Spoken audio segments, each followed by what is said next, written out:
حبايبي الحلوين، يا ولاد يا ولاد، وتوت توت، وكان يا مكان. كلمات بتفكرنا بصديقة الأطفال، صاحبة الصوت العذب اللي بيمس قلوب الكبار والصغيرين، الإعلامية القديرة أبلة فضيلة.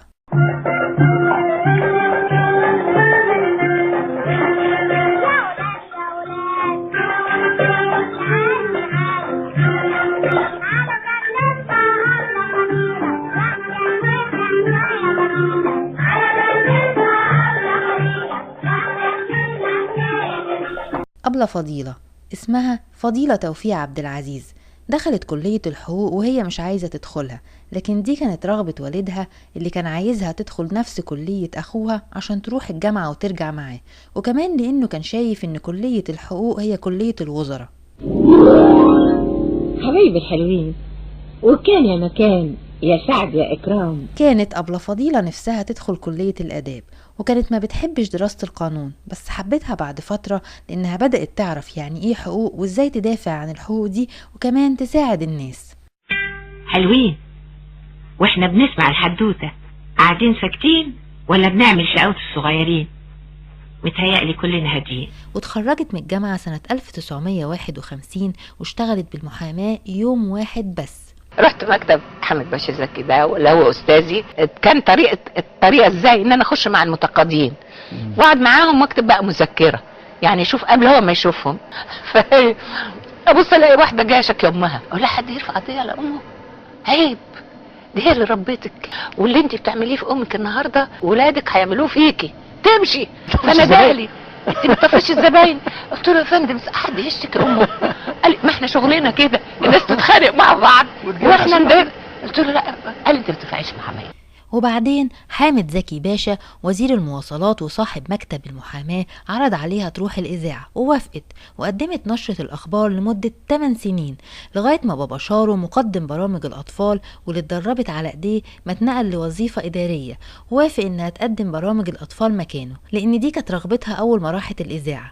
سنة 1961 قدمت برنامجها الشهير واللي بيتذاع لغاية النهاردة، غنوة وحدوتة. حبايبي الحلوين، كان يا مكان، كان في زمان سلطان كل ما كان يشوف راجل عجوز كان يزعل، وكان يقول في يوم من الأيام هبقى عجوز زي العواجيز. السلطان قال للأميرة بقولك ايه، امشي في خزائن القصر واللي يعجبك خديه، بس اديني القفطان اللي عملتيه. والأميرة مشيت في خزائن القصر ورجعت للسلطان ادت له القفطان. السلطان مسك القفطان في ايده وقال كده ابقى قدرت اغلب الزمان. لسه السلطان هيلبس القفطان، اميرة الغابة قالت له لو لبست القفطان ده هتموت على طول. ايه يا اميرة، كنت بتكدبي عليا ولا ايه؟ امال قلت اللي هيلبسه مش ممكن يبقى عجوز ليه؟ ضحكت الاميرة وقالت له علشان اللي هيلبسه هيموت في ساعتها، مش هيعيش ويستنى ويبقى عجوز. انا ما كدبتش. صرخ السلطان وقال لا، رجعت في كلامي، عجوز عجوز بس اعيش. من يومها والسلطان يروح هناك ويجي هنا ويضحك ويقول الانسان في الاول يبقى مفيش، يتولد صغير والصغير يكبر والكبير يبقى عجوز، والعجوز في الاخر يرجع تاني ويبقى مفيش.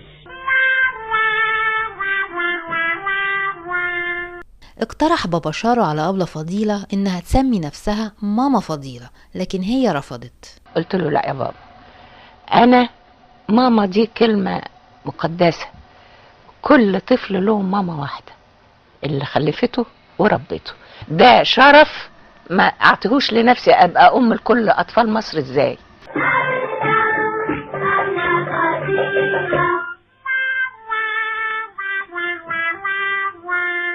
أبلة فضيلة اتكرمت حوالي 52 مرة في دول كتير في العالم، وحصلت على وسام الاستحقاق من رئيس جمهورية مصر العربية. أجمل حدوتة وجبتوا الدموع لعينيا والله، وحسستوني إن عمري كله ما ضاعش. وكمان فريق بساطة كرمها من خلال أغنية مخصوصة ليها. بدري عشانها صحيح وتقول يا حبايبي الحلوين، بدري عشانها صحيح وتقول يا حبايبي يا حلوين، فاكرين دايما مش ناسين أبلة فضيلة. أبلة فضيلة. أبلة فضيلة راح تحكي لنا حكاية جميلة في برنامجها الشهير غنوة وحدوتة. بتغزل أبلة فضيلة بصوتها عالم من الخيال من خلال حدوتة بسيطة بيكتبها نادر أبو الفتوح وعبد التواب يوسف، وطبعا مع إضافات أبلة فضيلة. وبيكون في آخر الحدوتة أغنية ورسالة بتعلم الأطفال القيم من غير ما يحسوا وتأثر فيهم طول العمر.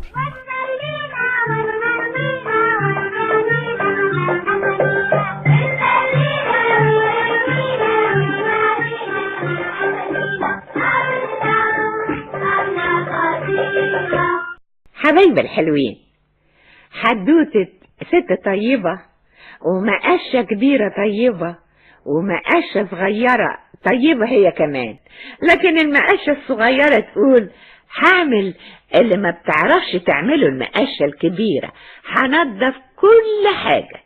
والمقاشة الصغيرة تجيب جردل المية وتنط في جردل المية وتكنس الحيطة. يا خبر، الحيطة اتلخبطت بقت كلها فينا سودة. والمقاشة الصغيرة تجيب من جردل المية وتحط على السرير.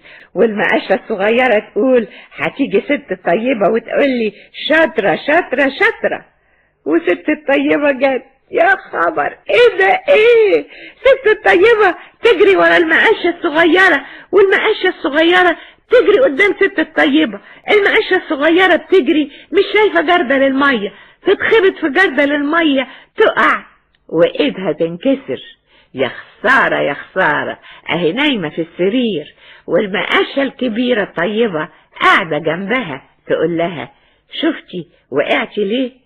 المقاشة الصغيرة تقول وقعت علشان انا مقاشة صغيرة ما بتسمعش الكلام. لما ملايكة ليها يبتسموا